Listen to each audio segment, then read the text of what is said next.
रात के लगभग 3 बज रहे थे। चारों तरफ एकदम सुन्न सन्नाटा फैला था, इतना कि मानो चंद्रमा भी डर के काले बादलों की ओट में छिप रहा हो।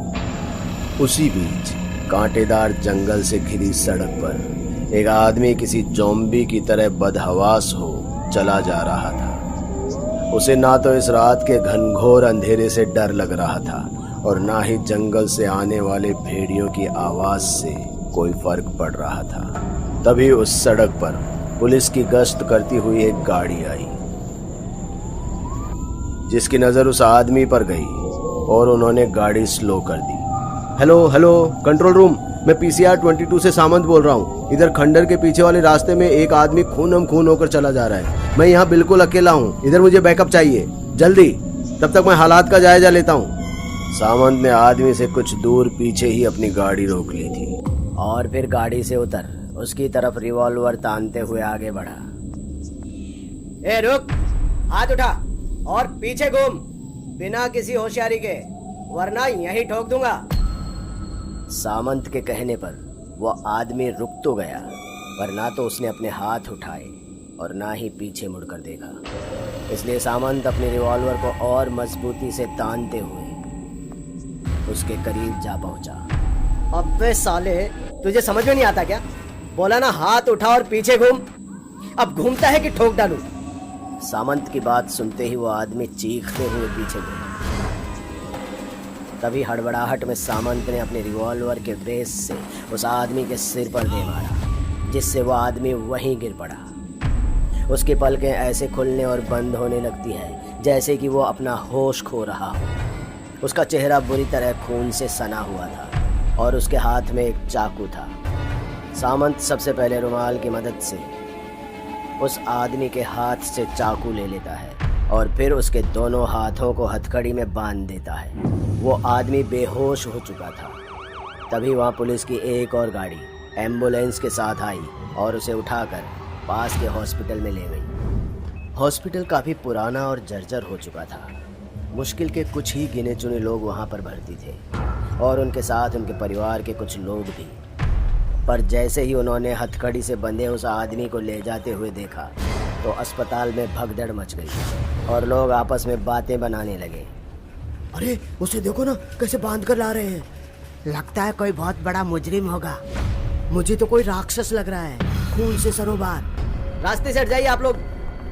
लोगों को रास्ते से हटाता हुआ सामंत उसे डॉक्टर के पास इमरजेंसी वार्ड में ले गया, जहां उस आदमी को देख डॉक्टर भी हैरान हो गए। इसके हाथ खोलो। डॉक्टर, हमें नहीं पता कि ये है कौन, बहुत ज्यादा खतरनाक भी हो सकता है। आपको इसका इलाज ऐसे ही करना होगा। मिस्टर सामंत, ये आपका पुलिस स्टेशन नहीं है, ये मेरा हॉस्पिटल है और मैं इसका इलाज तभी कर पाऊंगा जब इसके हाथ खुलेंगे। डॉक्टर की जिद पर सामंत उस आदमी के हाथ खोल देता है और उसके बारे में तफ्तीश करने के लिए 2 कांस्टेबल को वहीं छोड़कर खुद निकल पड़ता है। सामंत के जाते ही डॉक्टर अपने इलाज में लग जाते हैं। पूरे शरीर में खून साफ करने के बाद डॉक्टर के होश उड़ गए, क्योंकि उसके शरीर पर कहीं भी खरोच के निशान नहीं थे। मतलब कि उसके शरीर पर किसी और का खून था। उसे देखकर डॉक्टर को हैरानी होने लगी कि आखिर ये कैसा दरिंदा है, कैसा कातिल है जो बिना एक भी खरोच खाए सामने वाले के खून से सरोबार हो गया। डॉक्टर वहीं रूम के कोने में लगे बेसिन में हाथ धोने लगा। लगता है कोई शातिर खूनी है, और भला मैं क्या इलाज करूं इसका, जब इसे कुछ हुआ ही नहीं। होश में आते ही पुलिस को सौंप दूंगा, बात खत्म। अरे अरे ये लाइट को क्या हुआ? फ्रेडी, जनरेटर चलाओ। डॉक्टर इतना कहते हुए पीछे घूमा ही था कि एक झटके में लाइट आई और उसके सामने वही इंसान खड़ा था और उसके हाथ में था ऑपरेशन करने वाला ब्लेड। डॉक्टर की नज़र उस स्कैल्पल को देखकर उठी ही थी कि उसने डॉक्टर के गले पर उसे घुमा दिया और एक बार फिर से उसका चेहरा खून से रंग गया और फिर उसने एक तेज चीख भरी जिससे पूरा अस्पताल गूंज गया। बाहर खड़े कांस्टेबल की तो चीख सुनकर हालत ही खराब हो गई थी। फिर उनमें से एक डरता हुआ अंदर की तरफ गया, पर चरमराती लाइट के बीच उसे कुछ दिखाई नहीं दे रहा था। सोहन, क्यों मौत के मुंह में जा रहा है? वापस आ जा, दरवाजा बाहर से बंद कर देते हैं। अबे साले डरता क्यों है? पुलिस है हम। अगर हम ही डर जाएंगे तो बाकी के लोगों का क्या होगा? अबे मामूली हवलदार हैं हम। अभी भी कह रहा हूँ वापस आ जा। सामंत सर सब आकर देख लेंगे। डर मत, राइफल है मेरे पास। सोहन ने राइफल उठाई ही थी कि वो इंसान किसी भेड़िए की तरह उस पर पीछे से झपटा और अपने दोनों हाथों से उसके गले को फाड़ने लगा। सोहन के हाथ से राइफल छूट गई और वो अपने आप को उससे बचाने की कोशिश करने लगा। उसे देखकर दूसरा हवलदार समझ गया कि सोहन अब नहीं बच पाएगा, इसलिए वो दरवाजे को बंद कर देता है। कमरे से सोहन के निकलने वाली चीख को सुन काफी सारे लोग इकट्ठा हो गए थे, पर किसी की हिम्मत नहीं हुई कि अंदर जाए। कुछ ही देर में वहां सामंत भी आ गया।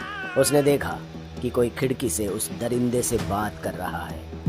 विक्रम सर, मैं मजबूर था। उस हादसे के बाद मैंने डिपार्टमेंट भी छोड़ दिया, फिर भी उन लोगों ने हत्या का बोझ मेरे सीने में उतार दिया। यह अकेले मेरा हाल नहीं है तेजस।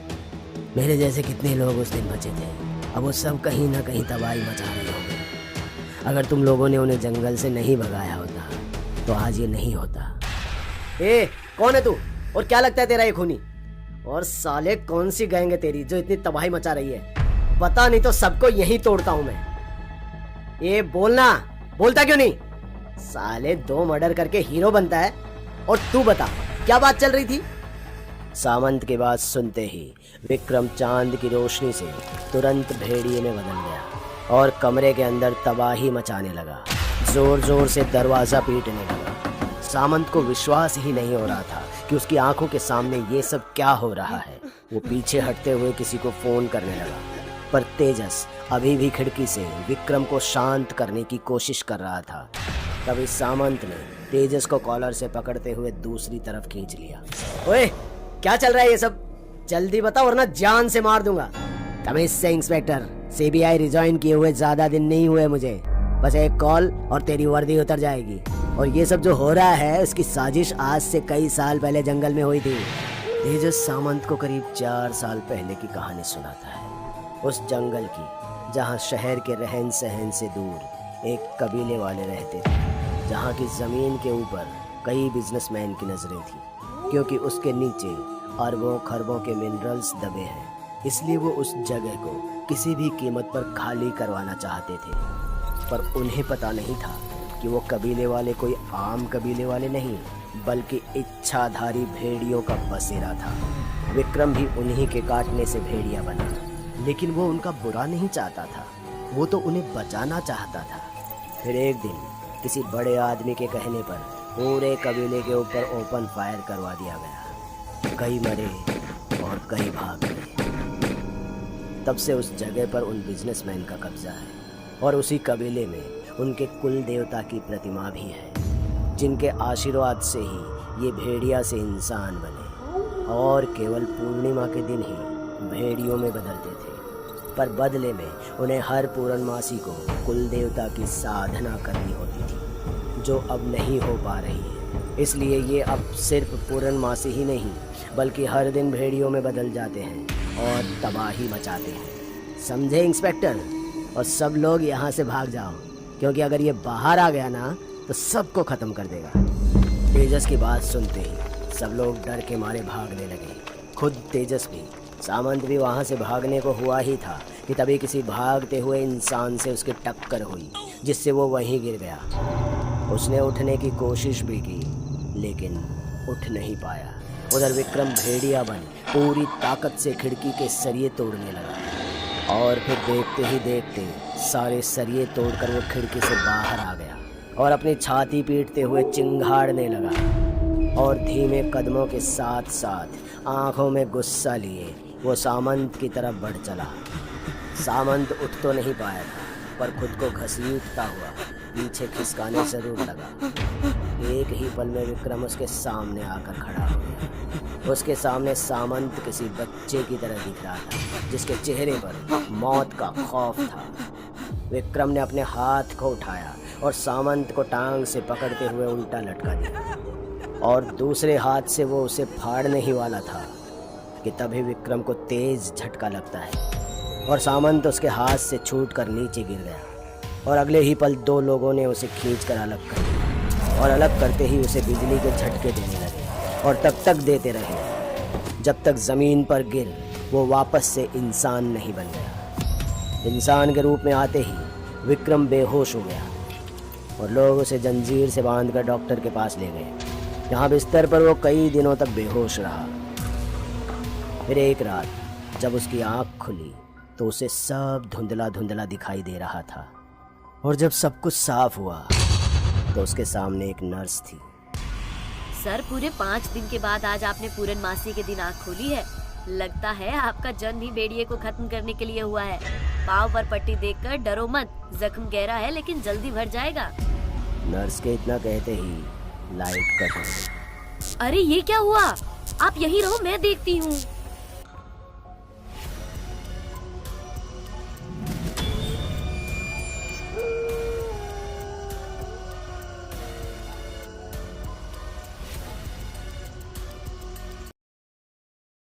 दोस्तों, अगर आपको हमारी कहानी अच्छी लगी हो तो लाइक, कमेंट और शेयर जरूर करें। साथ ही रेगुलर अपडेट के लिए चैनल को सब्सक्राइब करें। और अगर आपके पास भी कोई डर से भरी दमदार